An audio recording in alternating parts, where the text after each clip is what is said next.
मराठा लोकांना कुणबी दाखले मिळणार असं हरिभाऊ राठोड म्हणतात. शब्दाचा छळ केला, लोकांना भ्रमित केलं असं देखील हरिभाऊ राठोड यांचं म्हणणं आहे. ज्यांनी कोणी ड्राफ्ट केला त्यांना मूर्ख बनवलंय असं राठोड म्हणतात. ओबीसींच्या आरक्षणावर डल्ला मारलेला आहे असं देखील राठोड यांचा आरोप आहे. ओबीसींच्या आरक्षणाचा मुद्दा या ठिकाणी उपस्थित करत हरिभाऊ राठोड यांनी मराठा आरक्षणाचा मुद्दा उपस्थित केलेला आहे.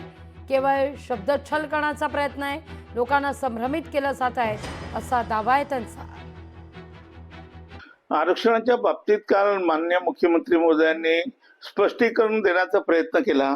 कोणाला धक्का लागणार नाही, ओबीसीचा ओबीसीला आणि मराठ्याचा मराठ्यांना आरक्षण मिळेल. परंतु मला असं वाटतं की मुख्यमंत्री साहेबांना सुद्धा कोणीतरी भ्रमित केलेला आहे किंवा त्यांना तो जी.आरच कळला नसेल आणि असा छल केलेला आहे की कोणाला कळूही नये आणि आरक्षणही त्यांना मिळालं पाहिजे आणि लोकांना भ्रमित करायचं आणि परत सांगायचं की ओबीसी मला सांगा की ओबीसी मधून जर दिलं नसेल तर मग त्यांना दिलं पोचून.